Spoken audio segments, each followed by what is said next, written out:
Cette villa motorisée est censée résister à des ouragans de force 4. Son prix, 5 millions d'euros. Le changement climatique nous oblige à entrer dans une nouvelle ère, celle des villes mobiles, des quartiers entièrement sur l'eau. À Amsterdam, il existe 2500 maisons de ce genre. Elles résistent aux tempêtes et aux inondations. Cohen Altwist a construit certaines d'entre elles. Nous sommes un cabinet d'architectes spécialisé dans les structures flottantes. Depuis 20 ans, on ne fait que ça. Que sur l'eau. Pour plaisanter, on dit « plus c'est mouillé, mieux c'est ». Plus on a de travail.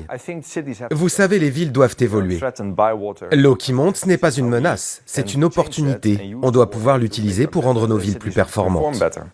Le concept est assez simple, c'est la flottaison.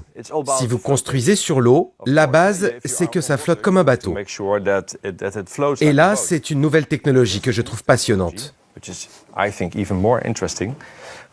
C'est une maison qui flotte, qui supporte très bien les petites vagues. En cas de tempête, il vous suffit d'appuyer sur un bouton et hop, la maison s'élève de 6 mètres au-dessus de la surface.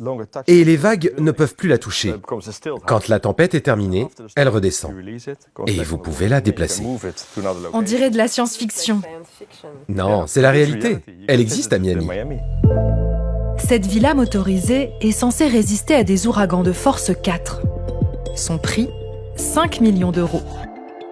Mais cet architecte le sait, ce n'est pas avec des maisons individuelles hors de prix que nous pourrons faire face collectivement à la montée des eaux. Cohen conçoit aussi des immeubles flottants, des quartiers entièrement sur l'eau. Pour lui, le changement climatique nous oblige à entrer dans une nouvelle ère, celle des villes mobiles. Une fois qu'on maîtrise cette technologie, on peut l'appliquer à une plus grande échelle, aux villes entières.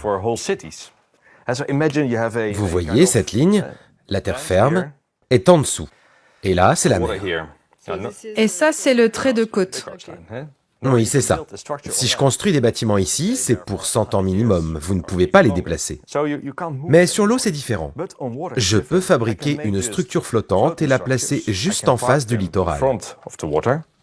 Et qu'est-ce qui va se passer si le trait de côte recule? C'est bien ce qui est prévu, n'est-ce pas? Oui. Donc qu'est-ce qui se passera? S'il y a plus d'eau et que le trait de côte recule vers l'intérieur des terres, on peut même ajouter de nouvelles structures ou les déplacer. Donc, on peut étendre les villes sur l'eau. C'est un territoire supplémentaire. Grâce à Cohen, on sait à présent qu'on pourra se loger malgré la montée des eaux.